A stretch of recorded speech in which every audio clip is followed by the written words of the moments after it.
Tom Ryan, God save hurling. I nearly puked up my dinner watching Arte pundits talk about systems. Galway were a shambles, Limerick should have won by 30. The headline on my piece last weekend ahead of the All-Ireland hurling final got some reaction. No place to hide, Lethal Limerick will blow Galway out of their comfort zone. We were certainly on the ball. Just like last year, the All-Ireland final worked out exactly as I predicted. Is your pet ignoring the water bowl? The Veckin Pet Fountain keeps water circulating and uses 5-stage filtration to improve taste and reduce impurities. Want to check today's Amazon deal?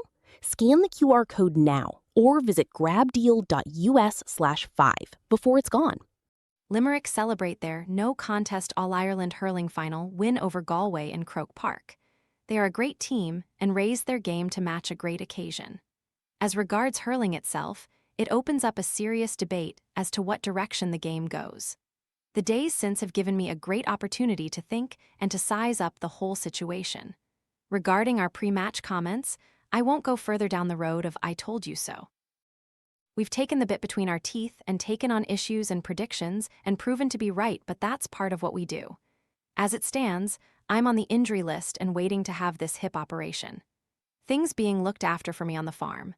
The silage is finished, the cows are milking well, and we're actually praying for rain. That's a new one. Limerick is awash with huge celebrations since the All-Ireland final. But that will calm down soon with the club championship starting the first weekend of August. With being minor and senior champions, Limerick hurling in a very good place. Limerick manager John Kiley and his assistants are a special group, way ahead of the pack.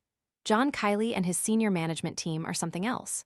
Once more, they outthought, outfoxed, and outwitted everyone. We've seen great teams come back after 1 year and win an All-Ireland.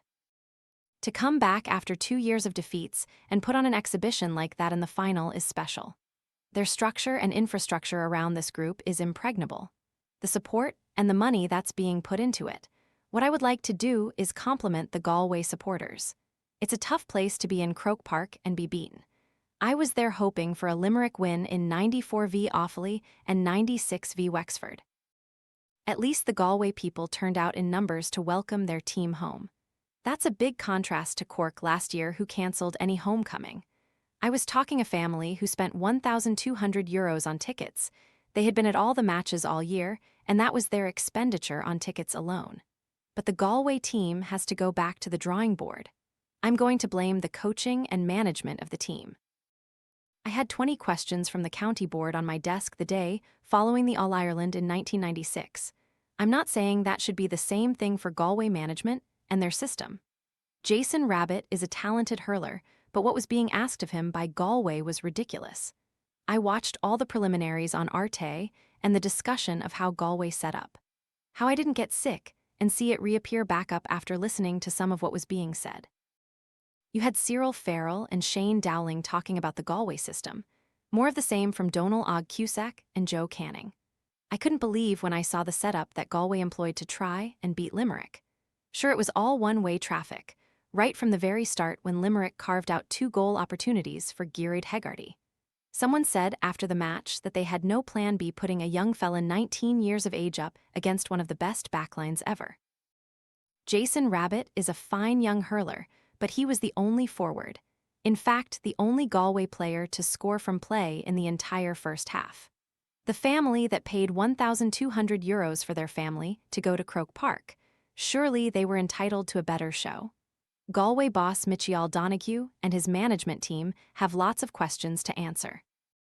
Galway manager Michial Donoghue has plenty of good hurling men around him in Francis Ford, Noel Larkin, and Aidan Hart. Caroline Currid was praised to the clouds by Cyan Lynch and the Limerick players, but every county has a version of Caroline Currid. A sports psychologist plus a crew doing stats and all the rest of it.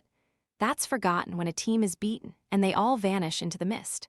I spoke about Cork in the Munster final. How they put Limerick to pin of their collar. In the All-Ireland semi-final, Clare went man on man, marked Limerick's key players and pushed them all the way. If this new hurling advisory committee want to improve hurling, then improve the coaching. I see Tipperary giving Liam Cahill 3 more years. I wouldn't give him 3 more months after their performance this year. No more than Tipperary, they've great young hurlers.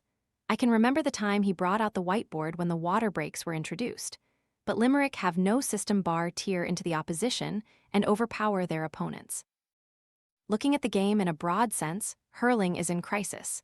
They can have all the committees they like. You had Anthony Dolly commenting on Sunday night, someone who has done his time as manager.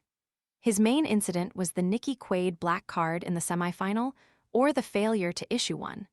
I don't agree with this bullshit about changing rules in order to facilitate these gurus on the sideline, masquerading as coaches. Limerick should have won by 30, not by 11. If I had overseen a no-show like this, I'd walk. To put a 19-year-old up against one of the best backlines to have ever played hurling, to hit the ball out to the corner flag of the Hogan or Cusack stand, Cyan Lynch lifts the trophy following Limerick's facile victory over Galway in the final. All this guff about Aaron Gilling being gone. That was only because the halfback line couldn't gift wrap the ball for him, because Cork and Clare were marking out the field and putting pressure on. Back flying, because the ball was gift wrapped once again by the likes of Cyan Lynch and Diarmaid Byans. If we expect to see an improvement in hurling and prevent another no contest like Sunday happening, then look at the management and coaching systems in the top countries. Cork referee Combe Leon was top class in the All-Ireland hurling final, quick and decisive. I would like to give credit to referee Combe Leon. If the referees do their job like the Cork official in the All-Ireland final, then we won't need any rule change. So forget about the game needing rule changes. It's the last column of the championship, so I'd like to thank all the readers for their support and the support of the newspaper and Mail Plus. Especially the best wishes that I got in my hour of need from the readers. The criticism and all the curses aimed my way as well by various fans or readers, sure that's all part of it. I do get a stipend from the Mail for my thoughts on hurling. That stipend goes to Médecins Sans Frontières and Concern. I would just like to highlight all the important work that they do. Niall O'Leary, Cork, Cillian Trayers, Galway, Barry Nash, Limerick. Diarmaid Byans, Limerick, Will O'Donoghue, Limerick, Kyle Hayes, Limerick. Gearóid Hegarty, Limerick, Aidan O'Connor, Limerick, Peter Duggan, Clare. Aaron Gilling, Limerick, Jason Rabbit, Galway, Brian Hayes, Cork.